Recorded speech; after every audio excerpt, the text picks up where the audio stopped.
Hello YouTube, my name is Mark and this is Nixon Motorsports. This channel is all about motorsports, from racing to exotic cars and even simulators. So this video today will introduce you to a new series of videos with one central theme or topic, and that is everything you need to know about racing. With that, let's get into it. Yeah, so there are so many things to talk about racing in general. I can tell you I've had so many questions over the years of people asking about various different topics. In general, you know, how they can actually get into racing. So you'll see multiple different videos or episodes that will be coming out, and I thought I would just share just a couple examples of material that you could look forward to seeing. You know, the first comes to mind would be, you know, how would I get my racing license? I get that question quite a bit. I'll have another session on racing schools. I'll have another one on, you know, what race cars do I recommend?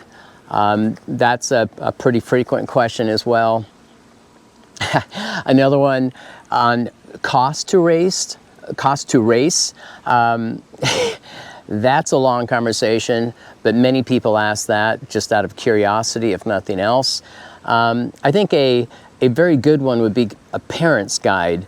A parent's guide that for them, for their children, for their kids, everything about what they may need to consider. That would be a good topic. And that just gives you a couple examples. Now, today's video, I'm going to get into just my racing history, my racing story actually, only for the purpose of sharing with you. That is another question that I get asked quite frequently, you know, how did I start, and so on. So with that, let me get into my racing story next. Right, so my racing story, let's talk about that. First, you know, to start with, you know, I've been racing for about 24 years now, but let's go back to when I was a child. Look, I grew up in a, you know, kind of middle-class family. In general, I would say racing was not even a conversation.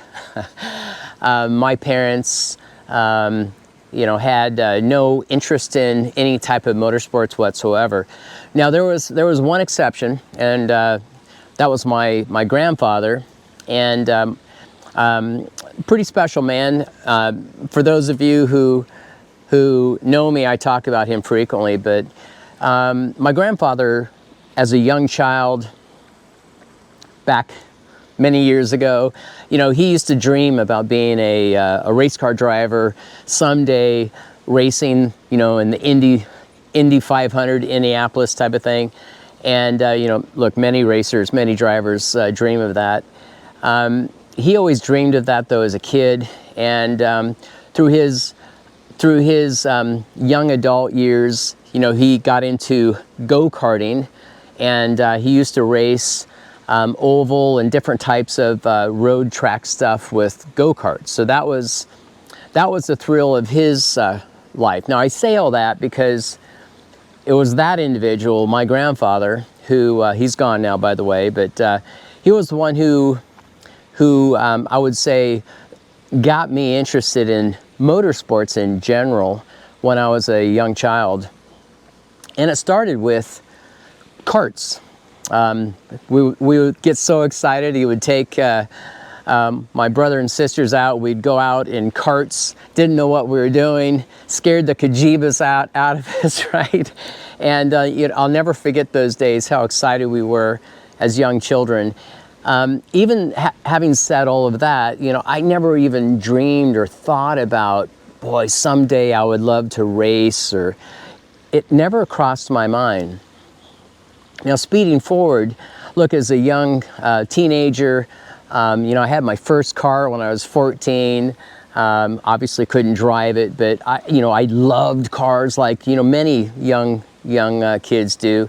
And before I knew it, I had muscle cars and, you know, hot rods for the street, that type of thing.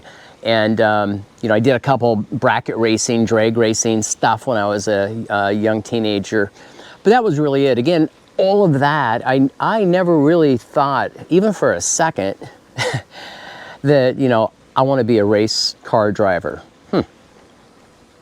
So with all my cars and hands-on stuff, you know, I was pretty mechanical, you know, rebuilt some motors, you know, I love to wrench on cars, that type of thing, right? But again, racing never crossed my mind. And so it's funny, I think back about that now.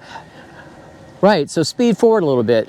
I was 39, 40, I think it was.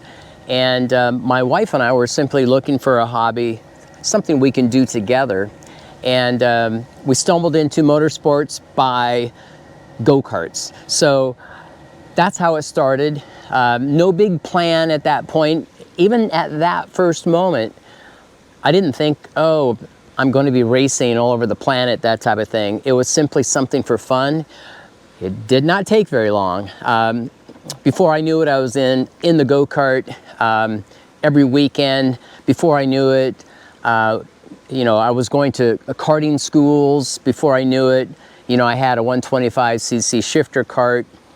And I waited actually for about a year before I started racing. Now, why? Look, I just wanted to be, when I entered my first race, I wanted to be very capable. I could have raced much sooner than that, of course, but I didn't. And it really started from there. Once that bug stuck, and for sure, once I started racing, you know, it was I would say a life-changing thing for me. Now, I raced karts, shifter karts, all over Northern California for about 3 years. And again, almost every weekend. So I was in a kart and on track, either testing or racing pretty much every weekend. And one day I was up at Sears Point, Napa, Northern California, and one of the pro teams was there that had one of their Atlantics, Toyota Atlantics there for whatever reason. I saw that thing, and man, I just was hooked immediately. And anyway, before I knew it, I picked up my first Toyota Atlantic, and so I jumped from shifter karts after about 3 years of racing directly into Atlantics. And it was a handful out of the gate, I will tell you that, but I then began racing Atlantics all over the United States. SCCA, so amateur racing. I raced in the national SCCA series at that point, went to a couple runoffs, which is the championship, US-based championship for SCCA, and raced with folks like, you know, Graham Rahal in my early years at runoffs, that type of thing. So I raced Toyota Atlantics for a handful of years. I don't recall how many exactly, 4 years maybe, 4 or 5 years. I raced Atlantics, and then, you know, just got an itch to do something different. I've always had this, this desire, you know, more speed, more power, faster, that type of thing. And from there, next thing you know, I found myself owning a Champ car. And so, now the Champ car that I had, look, that series ended in 2008. I had no interest in being a professional driver. I just wanted, you know, the ultimate in race car, you know, downforce, top speed, you know, acceleration, braking, all of that. And so that was just a track car itself. So I began just learning how to drive such a powerful car. And then lo and behold, I stumbled onto another Champ car that was actually, I would say, an improved car.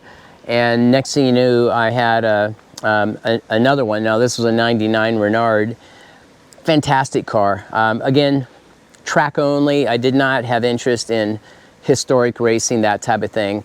Now, sprinkling in between just track time with such a powerful race car.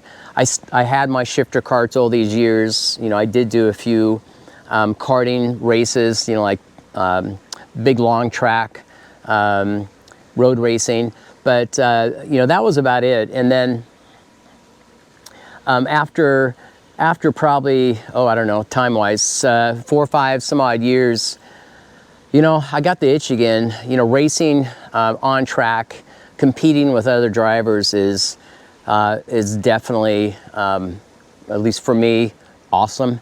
And so I wanted to get back into racing. My problem was at that point, you know, what do I do? I mean, I raced Atlantics, which is the top of the class in amateur racing. I didn't have the interest, didn't want to spend the money and do professional level racing. And, you know, I've had champ cars. So what do I do? And I stumbled into, years back, I stumbled into a Formula 1000 that I saw at a track. And I was intrigued by their look. You know, they were a motorcycle powered race car, which, you know, interesting. I didn't think much of it then, to be honest with you, but my point of telling you that is I ended up finding and then purchasing a Formula 1000. Now, I'm way past all those original thoughts on that, by the way, but the Formula 1000, now I've had for about 7 years, so I've been racing in the US majors, which is the top level. Used to be they called it the National Series years ago. And I've been racing mostly central US, but I've been doing that now for the last 7 years, racing the Formula 1000. It used to have its own class. Now I'm back into the Formula Atlantic class like I once was years back. But I'm having a lot of fun, so that's what I do these days. I've been to several runoffs, I think 5 in total. I think that's the number. And the best finish I've had so far to date, I did have a 3rd place, a podium, in 2018 in the Formula Atlantic. Actually, no, that's when it was still a Formula 1000 class. And that was my best finish that I've had. So, long conversation, but that's my basic background, history or story, if you will, in racing.